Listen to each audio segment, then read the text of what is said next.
Hello and welcome to Electro Pulp Video Magazine. I'm your host, the crotchety old fan, otherwise known as Steve Davidson, and I will be taking you on an intimate tour of yesterday's science fiction and fantasy pulp magazines. Each issue of Electro Pulp Video Magazine, I will be introducing you to a single pulp magazine title drawn from that collection.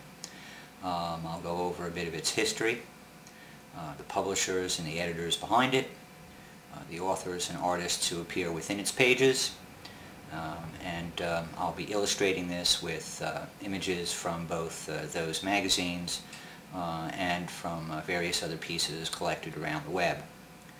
So please sit back, relax, and prepare yourself to be steeped in the pulpy goodness that is science fiction and fantasy magazine history. This is Volume 1, Issue 1 of Electro Pulp Video Magazine. Today we will be taking a look at the January 1939 issue of Startling Stories. The late 1930s and the early 1940s saw a boom period in the publication of genre pulp magazines. And 1939 was a particularly robust year. One of the most significant titles to be introduced that year was Startling Stories, a magazine that can trace its direct descent from Hugo Gernsback's amazing science fiction stories. Hugo Gernsback is widely considered to be the father of modern science fiction. And by modern science fiction we mean those stories, both good and awful, that are self-identified as science fiction stories, if only by their appearance in a magazine that bills itself as a science fiction publication. Most of you are probably familiar with the outline of Hugo Gernsback's story, but in brief, he emigrated to the United States from Hungary. He was a researcher and aficionado of the dawning science of radio electronics, and once in the United States he got heavily into that. He established several broadcast stations, introduced the first build a radio at home mail order kit, and started a publishing empire that featured his initial publication called The Electrical Experimenter, which was devoted to radio and electronic science.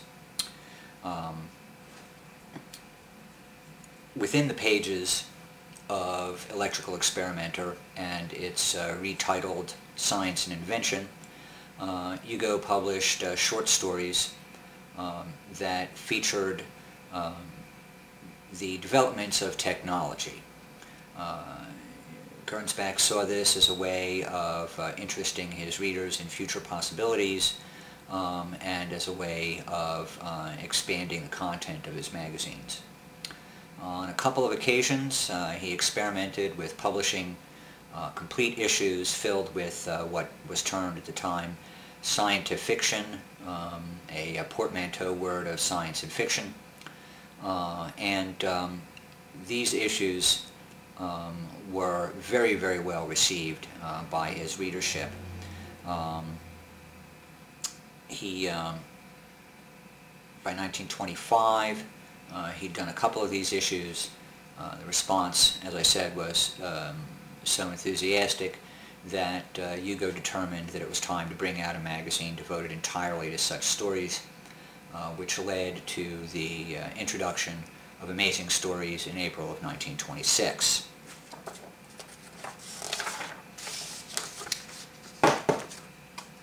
In 1929, Gernsback lost his publishing empire to bankruptcy. Some say that it was a forced bankruptcy, a conspiring of his creditors. Others contend that Hugo was just not a good businessman. In either case, he lost Amazing Stories, Electrical Experimenter, which was then titled Science and Invention, and numerous other publications. But he wasn't down for long. In 1930, he introduced two new publications, Science Wonder Stories and Air Wonder Stories. These were very well received and quickly became direct competitors of Amazing Stories.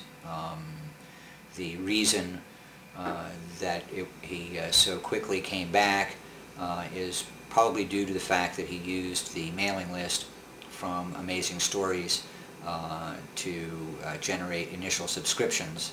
And again, that has a little bit of historical controversy surrounding it. Some contend that it was illegal for him to have that mailing list. Gernsback himself claims that the information was compiled from other sources. Nevertheless, Air Wonder and Science Wonder were combined into a single title called Wonder Stories, and in 1936 Gernsback sold those magazines off to Better Publications, and which was part of the Thrilling Group, Thrilling Western, Thrilling Adventure, Thrilling Mystery, and they reissued the title as Thrilling Wonder Stories. Thrilling Wonder enjoyed a fair amount of success, and by 1939 it was decided that they would publish a companion magazine, one that would feature slightly different stories, and one that would compete directly with Astounding, which at that point in time had become the big kid on the block. The title would be edited by a man named Mort Weisinger, and the magazine would be named Startling Stories. Now, years later, in 1955, after a lot of ins and outs, when the then publication boom was dying down, Startling Stories would remain as a lead title and would eventually absorb Thrilling Wonder and another companion magazine which had initially been titled Fantastic Story Quarterly, now named Fantastic Story.